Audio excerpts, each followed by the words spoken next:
Oke, bismillahirrahmanirrahim. Assalamualaikum warahmatullahi wabarakatuh. Teman-teman, hari ini kita akan belajar mengenai konsep the self dan frustasi. Nah, manusia dalam perkembangan dan tingkah lakunya dipengaruhi oleh faktor-faktor internal dan faktor eksternal. Faktor internal yang sangat memegang peranan antara lain pikiran dan perasaan. Pembicaraan mengenai the self dan frustasi dianggap sangat penting karena ada hubungannya dengan soal kepribadian atau personality. Pengertian the self. Pengertian yang pertama yakni bagaimana seseorang menganggap atau merasa atau memandang tentang dirinya sendiri. Kemudian yang kedua adalah individu sebagaimana dipandang atau diketahui dan dirasakan oleh individu itu sendiri. Yang terakhir, the self adalah berarti meliputi semua penghayatan, anggapan, sikap, dan perasaan baik yang disadari maupun yang tidak disadari yang ada pada diri seseorang tentang dirinya sendiri. The self mengandung dua hal. Yang pertama adalah self picture, yakni menghayati dan perasaan-perasaan seseorang terhadap tentang dirinya sendiri yang tidak sadari. Kemudian yang kedua adalah perasaan-perasaan sikap-sikap seseorang yang tentang dirinya sendiri yang tidak disadari. Selanjutnya yakni cara-cara seseorang mempertahankan dan kadang-kadang juga untuk memuaskan the self. Yang pertama adalah dengan menyerang kepada sumber-sumber yang menyebabkan frustasi. Seseorang yang dihina oleh orang lain kemudian ia melawan orang yang menghinanya itu. Yang kedua yakni dengan mengelakkan atau menghindari diri dari situasinya. Seseorang yang berhasrat main bulu tangkis misalkan, akan tetapi ia mengetahui bahwa kalau ia bermain, mungkin ia akan kalah karena lawannya kuat. Dan dia akan dicemooh atau turun nilainya dalam pandangan orang lain. Kemudian dia menghindari permainan bulu tangkis. Yang selanjutnya yakni dengan memperbarui atau mengubah lingkungan. Nah, ini coba cari contohnya nanti teman-teman. Yang keempat dengan membangun kembali atau mengubah the self. Untuk mempertahankan atau memuaskan the self-nya, boleh jadi kita harus mengubah pandangan kita terhadap diri kita sendiri. Nah, masuk pada pengertian frustasi. Frustasi sebenarnya ialah keadaan batin seseorang, ketidakseimbangan dalam jiwa, suatu perasaan tidak puas karena hasrat atau dorongan yang tidak dapat terpenuhi. Nah, teman-teman tentu lebih familiar ya dengan istilah ini. Yang kedua yakni jika hasrat dalam batin kita tidak diberi kepuasan, tidak dapat terpenuhi karena suatu rintangan dan kita merasa sangat kecewa karenanya, maka hal itu kita namakan dengan frustasi. Nah, rintangan-rintangan yang dapat menimbulkan frustasi. Yang pertama yakni rintangan-rintangan yang bukan dari manusia. Contohnya ketika teman-teman ingin pergi kuliah misalkan, kemudian di tengah jalan tiba-tiba motornya mogok. Karena teman-teman frustasi, kemudian teman-teman memukuli motornya tadi. Tindakan memukuli hal yang bukan manusia tadi atau motor tadi itu merupakan hal-hal yang dapat menimbulkan frustasi. Yang kedua yakni rintangan yang disebabkan orang lain. Nah, ini jelas ya. Jadi ada hal-hal yang kita ingin capai tetapi kemudian terhalang oleh orang lain. Nah, itu menyebabkan frustasi. Yang ketiga yakni pertentangan antara motif-motif positif yang terdapat dalam diri orang itu. Nah, misalkan ini contohnya, misalkan teman-teman ingin berangkat kuliah tetapi di rumah teman-teman ingin membantu orang tua. Nah, itu hal pertentangan yang positif, sama-sama positif. Tetapi ketika teman-teman berangkat kuliah misalkan, itu berarti kan tidak bisa membantu orang tua di rumah. Dan ketika teman-teman membantu orang tua di rumah, hal yang positif kan, tetapi meninggalkan kuliah itu hal-hal yang menimbulkan frustasi karena dua hal yang sama-sama baik yang tidak bisa ditinggalkan satu sama lain.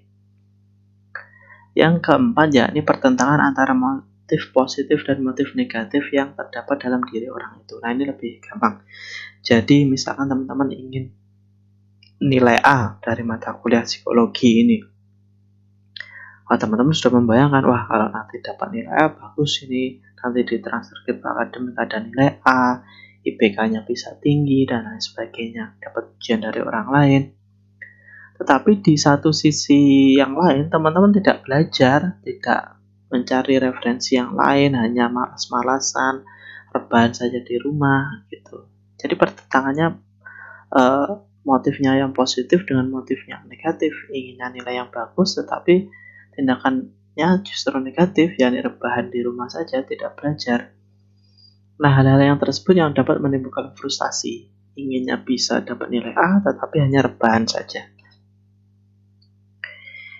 Nah, reaksi-reaksi yang mungkin timbul karena adanya frustasi. Kalau di slide sebelumnya ini adalah hal-hal yang menimbulkan frustasi, kalau ini adalah reaksi-reaksi yang mungkin timbul karena adanya frustasi.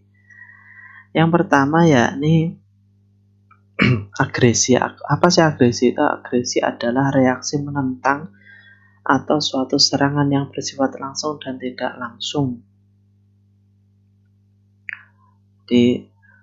Ya bisa dipelajari lebih detail ya. Reaksi menentang atau suatu serangan yang bersifat langsung dan tidak langsung.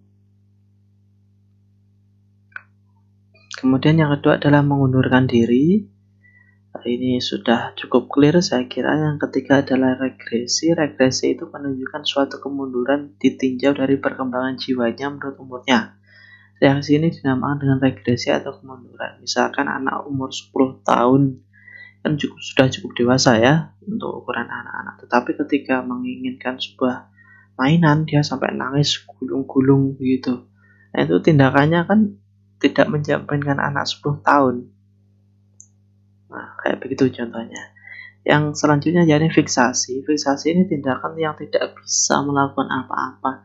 Jadi ketika dirinya merasa tidak pandai, tidak bisa melakukan sesuatu, itu mereka tidak bisa melakukan apa-apa. Bukan tidak melakukan apa-apa, itu bukan maksudnya tidak mau melakukan apa-apa, tapi karena keterbatasan dirinya. Pengen belajar tapi tidak punya buku, pengen berangkat jalan-jalan tapi tidak punya kendaraan, dan lain sebagainya. Yang selanjutnya yakni represi. Menurut para ahli psikoanalisis, keinginan-keinginan atau dorongan telah menimbulkan frustasi itu telah didesak masuk dalam ketidaksadaran. Reaksi demikian disebut dengan represi, yang berarti juga pendesakan. Jadi ada desakan dalam diri gitu, tetapi tidak bisa melakukan apa-apa. Itu represi. Yang selanjutnya yakni gangguan psikosomatis, yaitu penyakit jasmani yang disebabkan karena gangguan jiwa, seperti sakit pinggang, sakit histeri, dan lain sebagainya. Jadi kan keinginan yang kuat tetapi tidak tersalurkan itu kan biasanya penyakit batin yang kemudian berdampak pada fisik. Nah, itu disebut dengan gangguan psikosomatis. Yang selanjutnya yakni rasionalisasi, yakni tindakan mencari sebab-sebab kegagalan dengan meletakkan kesalahan kepada orang lain atau sesuatu yang dianggap ada hubungannya, daripada mencari kesalahan dalam dirinya.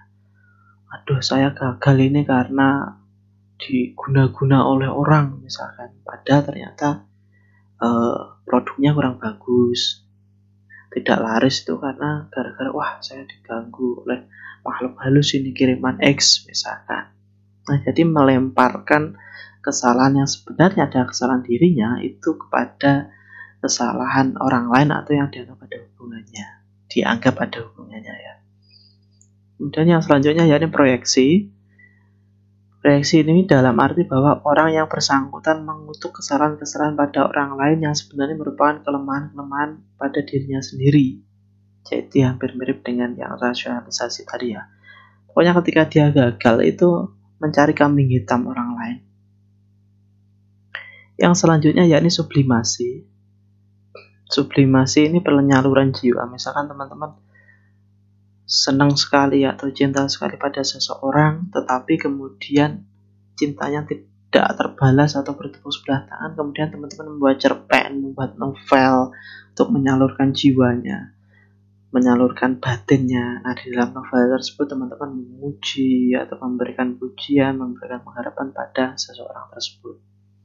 Nah, itu penyaluran jiwa atau sublimasi.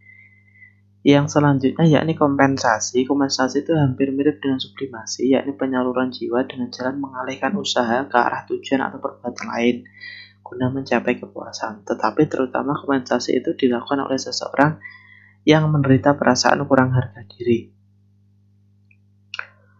Kemudian yang selanjutnya yakni berkhayal atau melamun, yakni karena mengalami kegagalan dalam usahanya, seseorang dapat mencari kepuasannya dengan fantasi atau berkhayal sesuai dengan apa yang dicita-citakan. Dengan berhayal itu seolah-olah ia telah mencapai apa yang diharapkannya.